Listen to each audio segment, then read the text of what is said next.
Hi, welcome to the We Build Academy. So I'm going to go through the top 5 mistakes that clients make when building their dream home. So the first one is not conveying the brief to the architect correctly.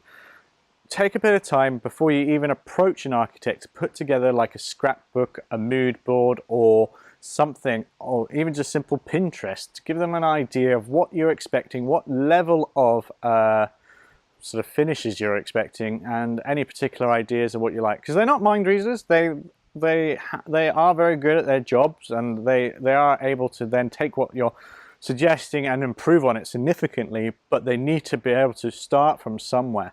And also you need to make sure early on to give them a decent budget expectations. So what often happens is that you might say, oh, I don't know what my budget is, and then they'll go off and work something up, and then they'll be completely out of budget. So, and you'd have to start all over again. So have a think about your budget, have a think about your brief. The second most common mistake self-builders make when building their dream home is programming. So a lot of clients or self-builders will want to go straight into the building phase without doing any of the design. So they've gone through planning, I want to get straight on site again. So you need to make sure that you properly phase your build process.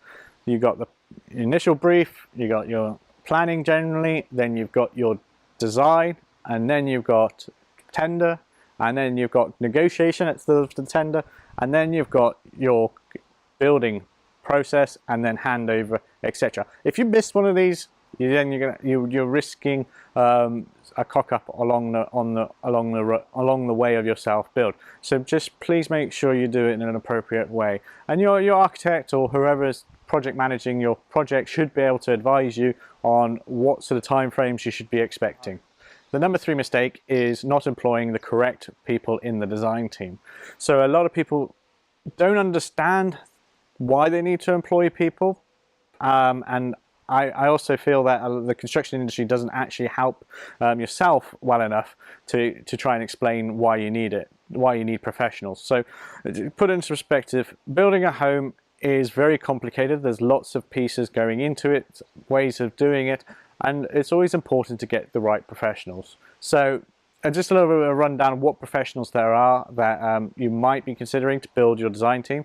So from the outset, you normally get an architect or a surveyor to put together your plans and help you with your planning applications, and pretty much help you with project management. Their roles and responsibilities can change depending on what you're liking. If you're doing a big project, you might actually want to employ a project manager to help you to do all that.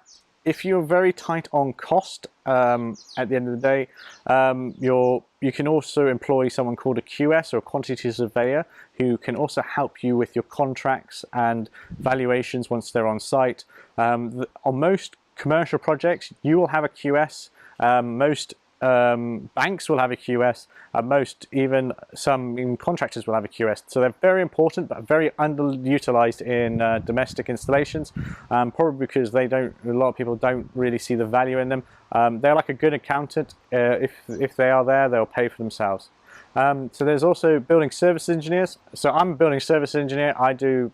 We design the heating, cooling, ventilation, everything else in buildings. For domestic, it's often overlooked, but generally what we recommend at least having a performance specification which outlines to the plumber what they're going to be installing, etc, etc.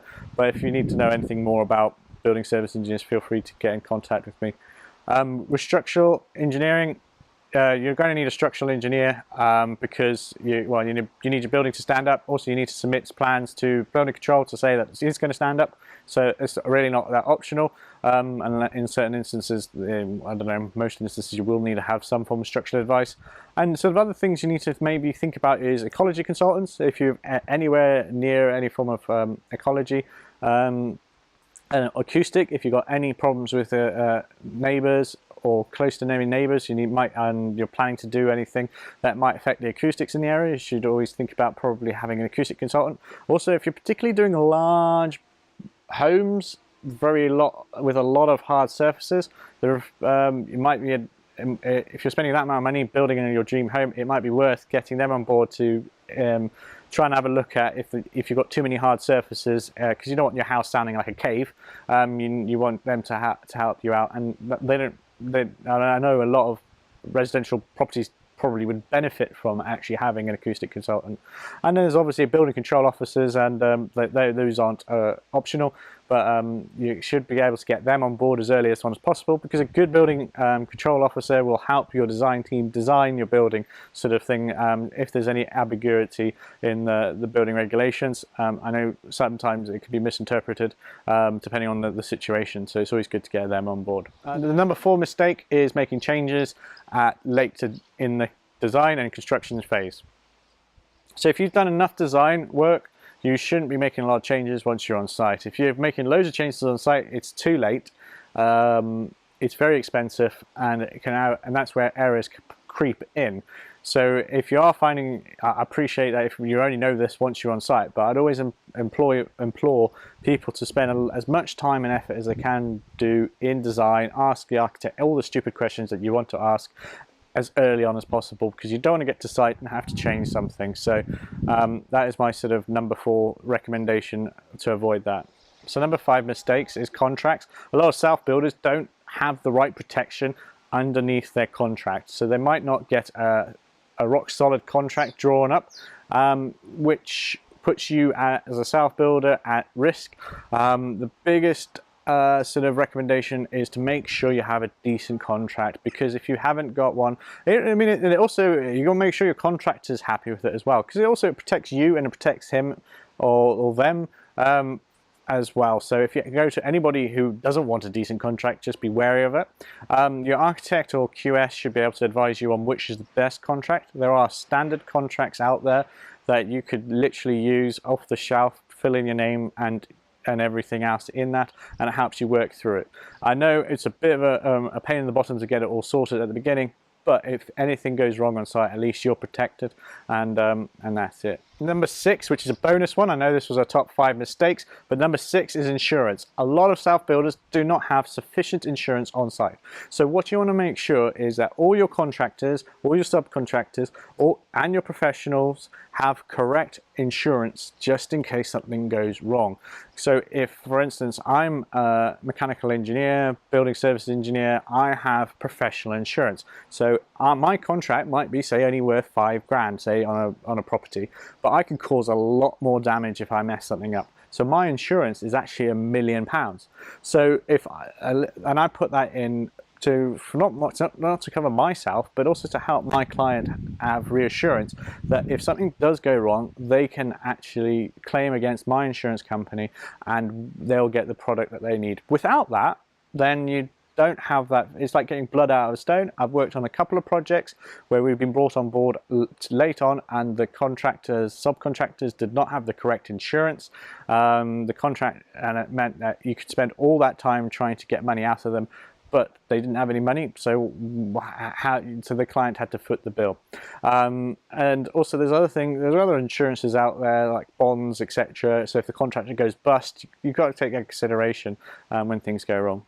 I hope you found that useful. If you have, please check out our website, which is webuildacademy.com. On there you will find a lot more resources and other information. And we also issue a podcast every Tuesday, which is on YouTube and on iTunes and other sort of streaming devices. I've interviewed a number of architects, other specialists, as well as people who have gone through the self-build process. And we would love to also document some more small self-builds once we grow our community.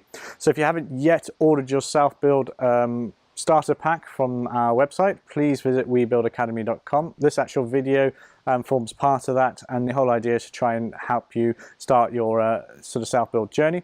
So I'm just going to finish off, and I hope to be helping you guys in the future with your self-build. If you have any questions, please feel free to get in contact. I'm more than happy to help you guys out. Cheers, thanks. webuildacademy.com for more great tools and information to help you build your dream home.